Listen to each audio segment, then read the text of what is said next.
Hello दोस्तों, आपका बहुत बहुत स्वागत है आपके अपने favourite YouTube channel world academy coaching में। आज हम लोग देखने वाले हैं क्लास 9th के कुछ सम इम्पॉर्टेंट ऑब्जेक्टिव क्वेश्चन। चलिए देखते हैं, जो कि फंडामेंटल ऑफ लाइफ और मोशन दोनों चैप्टर से है। तो चलिए सबसे पहले देखते हैं structure and fundamental of life के बारे में। इसमें कौन कौन सा ऑब्जेक्टिव दोनों से 10-10 क्वेश्चन लिए हैं। चलिए देखते हैं, पहला कौन सा है। All organism are composed of dash and its product. जितने भी ऑर्गेनिज्म होते हैं वो सभी के सभी किस चीज़ से बने होते हैं और उस किसी चीज़ से बने होते हैं और उसी के प्रोडक्ट से भी बने होते हैं। तो बताइए इसमें से क्या होगा, सेल, टिश्यू या ऑर्गन, या इनमें से सभी।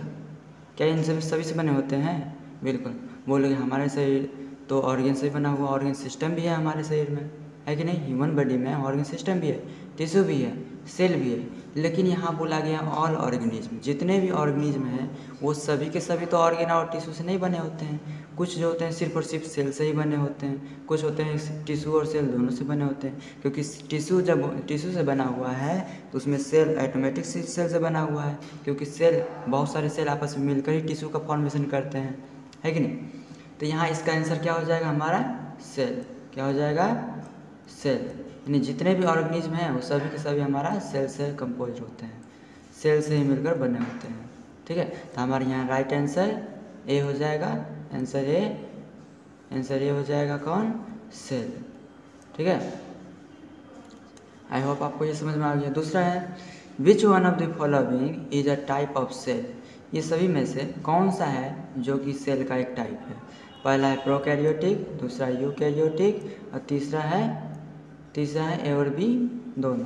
तीसरा है ए और बी दोनों, है ना। तो बताइए आप, प्रोकैरियोटिक और यूकैरियोटिक दोनों एक सेल का ही टाइप है कि नहीं। तो यहाँ पर हमारा आंसर क्या हो जाएगा, सी, यानी A and B both. A and B both हमारा राइट आंसर हो जाएगा। आई होप आपको ये समझ में आ गया होगा। अगला, विच one of the following organism is a type of prokaryotic.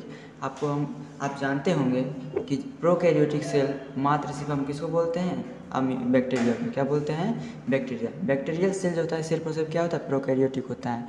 बाकी वो जितना भी है सभी के सभी क्या होते हैं, यूकैरियोटिक होते हैं। क्या होते हैं, यूकैरियोटिक ऑर्गेनिज्म होते हैं। ठीक है, तो हमारे यहाँ राइट आंसर बैक्टीरिया हो जाएगा। क्या हो जाएगा, बैक्टीरिया। ठीक है, और अब तो होगा नहीं, है ना। प्रोटोजोआ सब यूकैरियोटिक से बने होते हैं। एनिमल सेल हमारा भी यूकैरियोटिक से है। कौन सा है, यूकैरियोटिक। और यहाँ बोला है प्रोकैरियोटिक, तो प्रोकैरियोटिक सिर्फ और सिर्फ कौन होगा, बैक्टीरिया होगा। जितने भी बैक्टीरिया हो जाएंगे सब के सब प्रोकैरियोटिक सेल से मिलकर बने होते हैं। ठीक है, अगला है 4th number, who gave the term protoplasm. Who gave the term protoplasm in 1839। यहाँ पर बोल दिया गया है कि प्रोटोप्लाज्म का टर्म जो है, टर्म प्रोटोप्लाज्म कौन दिए थे। तो हमारे यहाँ राइट आंसर हो जाएगा पुरकिंजे, ए पुरकिंजे। पुरकिंजे जो थे वो क्या दिए थे, प्रोटोप्लाज्म टर्म दिए थे। कब दिए थे, 1839 में दिए थे। कब दिए थे, 1839 में। अगला है हमारा, electron microscope was discovered by. Electron microscope जो है वो किनके द्वारा डिस्कवर किया गया था। तो हमारे यहाँ राइट आंसर हो जाएगा लीवन हुक। लीवन हुक ही अपना पहली बार लिविंग सेल को देखे थे अपना खुद के बनाए हुए इलेक्ट्रॉन माइक्रोस्कोप से। ठीक है, तो हमारे यहाँ राइट आंसर हो जाएगा लीवन हुक। क्या हो जाएगा हमारा राइट आंसर, लीवन हुक। ठीक है, the cell theory was given by which scientist. Cell theory जो है वो कौन से साइंटिस्ट के द्वारा दिया गया था। पहला हमारा ऑप्शन है स्लाइडेन, फर्स्ट ऑप्शन है हमारा स्लाइडेन, सेकंड है स्वान और थर्ड है पुरकिंजे और फोर्थ दिया गया ए एंड बी बोथ, यानी स्वान और स्लाइडन दोनों के द्वारा दिया गया। क्या हमारा राइट आंसर क्या हो जाएगा यहाँ पर, तो आंसर हो जाएगा डी।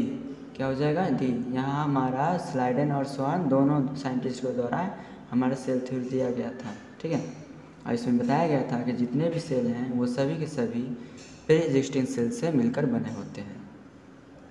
ठीक है, आई होप आपको ये समझ में आ गया। हमारा right answer both A and B both हो जाएगा, यानी आंसर डी हो जाएगा। ठीक है, 7th है, a cell has a special component called dash. A cell has a special component called dash. एक सेल के पास स्पेशल कंपोनेंट होते हैं जिसे क्या बोलते हैं हम लोग, जिसे हम लोग बोलते हैं क्या, साइटोप्लाज्म या ऑर्गेनेल्स या फिर कंपोनेंट्स या फिर सेलुलोज। तो सेल के पास एक स्पेशल कंपोनेंट होता है जिसे हम लोग बोलते हैं से क्या बोलते हैं, तो ऑर्गेनेल्स बोलते हैं। क्या बोलते हैं, ऑर्गेनेल्स। ठीक है, क्या बोलते हैं, ऑर्गेनेल्स। ठीक है।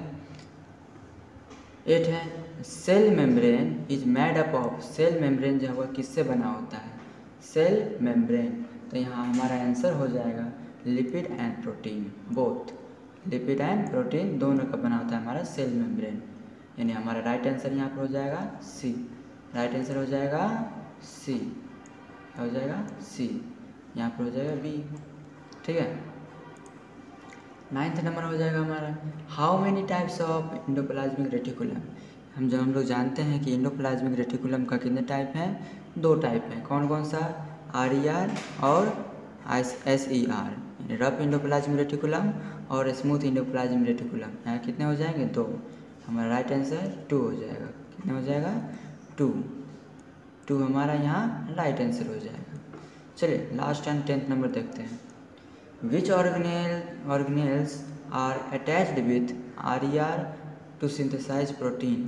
हमारे रफ इंडोप्लाज्मिक रेटिकुलम के साथ कौन सा ऑर्गेनेल जो है वो अटैच रहता है जिसके कारण वो प्रोटीन का सिंथेसिस करता है। तो हमारा देखेंगे गोल्गी बॉडी होगा या माइटोकॉन्ड्रिया होगा या न्यूक्लियस होगा या फिर राइबोसोम। तो देखिए RER के यानी रफ इंडोप्लाज्मिक रेटिकुलम के साथ इनमें सभी में से राइबोसोम जो है वो अटैच होता है, जिसके कारण राइबोसोम का वर्क ही होता है, फंक्शन ही होता है प्रोटीन का सिंथेसिस करना। और ये जिसके साथ भी जुड़ेगा वो क्या करेगा, प्रोटीन का सिंथेसिस करेगा। किसका सिंथेसिस करेगा, प्रोटीन का, क्योंकि ये खुद प्रोटीन का सिंथेसिस करता है और जिसके साथ भी जुड़ेगा वो उसको भी प्रोटीन का सिंथेसिस करवाएगा।